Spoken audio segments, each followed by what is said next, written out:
Oi pessoal, tudo bem? Nessa última semana nós vamos falar agora um pouquinho dos países subdesenvolvidos, que têm características como se fosse o oposto do que a gente falou dos desenvolvidos, tá? E ao contrário dos desenvolvidos, esses países que têm aí menos da metade da riqueza mundial são os países que têm mais de 80% da população mundial. Então, para a gente observar como a gente tem mais pessoas vivendo com menos. Então é importante vocês pensarem um pouco sobre isso. E esses países, historicamente, são aqueles países que são subordinados aos países mais desenvolvidos. E subordinado militarmente falando, tecnologicamente falando, financeiramente falando. Então, os países subdesenvolvidos são aqueles países que sempre dependeram, de alguma forma, dos países mais desenvolvidos. E um outro ponto importante é que a má gestão, a corrupção, que é muito forte nos países subdesenvolvidos, intensifica ainda mais essa relação de dependência, né? A gente pode observar muito isso aqui no Brasil, essa ilusão que algumas pessoas têm em glorificar o governo norte-americano. Então é uma dependência muito forte e que cada vez mais intensifica essa desigualdade entre o país muito rico e a gente, e nós nem somos tão subdesenvolvidos assim, né? Existem outros aí que são bem piores do que nós, tá? E por conta disso, o desenvolvimento, a economia dos países subdesenvolvidos, ela tem pouco desenvolvimento industrial e tecnológico, né? Claro que a gente vai encontrar aí indústrias altamente tecnológicas, mas a quantidade e a variedade delas ainda é muito pequena nos países subdesenvolvidos, né? Então, as atividades econômicas principais nos países subdesenvolvidos são as atividades primárias, né? Principalmente do setor agropecuário. E isso a gente vê no Brasil, né?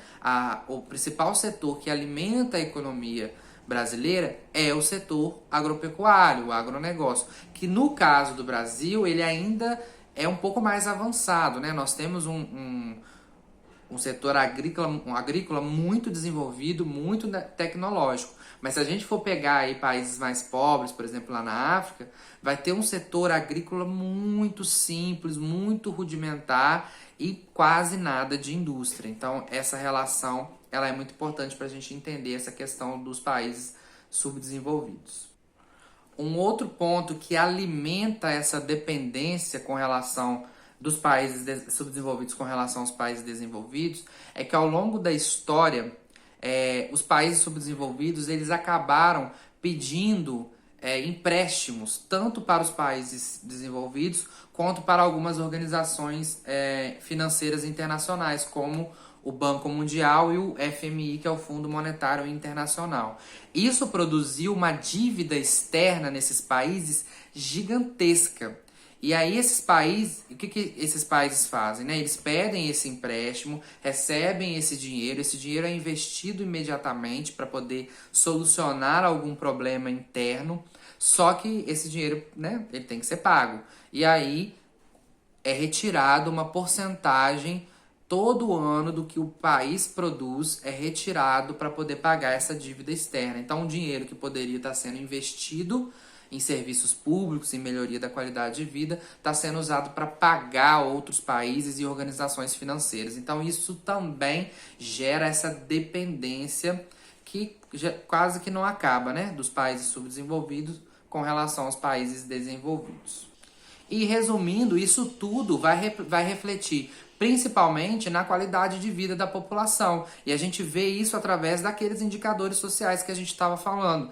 Então, nos países subdesenvolvidos, essa falta de investimento no setor público, né, nos serviços públicos, gera uma elevada mortalidade infantil, gera uma baixa expectativa de vida, as pessoas vivem menos, gera uma alta taxa de analfabetismo, temos mais pessoas que não sabem nem ler nem escrever o próprio nome.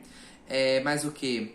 Nós temos aí moradias, um alto índice de moradias precárias, muitas favelas, muitas pessoas morando em favelas. Tudo isso é reflexo desse subdesenvolvimento, dessa dependência, né? Uma outra coisa é que essas moradias precárias, essa falta de saneamento básico em alguns lugares, algumas pessoas né, não tem encanamento, não tem esgoto, não tem água tratada em casa. Isso faz com que essas pessoas estejam mais suscetíveis a doenças que são contraídas por conta disso, porque não tem um tratamento de esgoto, não tem uma água potável para consumir, coisas que poderiam ser evitadas, né? E por último, um outro fator que é agravante e que causa mais problemas ainda é a questão da concentração de renda, né? Nos países, assim como no mundo todo, mas nos países subdesenvolvidos isso ainda é mais evidente. Como um grupo pequeno de pessoas concentra praticamente toda a riqueza do país e o restante máximo da população divide ali um pouquinho que sobra. Então, isso agrava ainda mais os problemas sociais, isso intensifica a corrupção e dificulta mais a vida nos países subdesenvolvidos, ok? Então é isso, dei uma lida, tendo dúvida é só me chamar. Até a próxima. Tchau.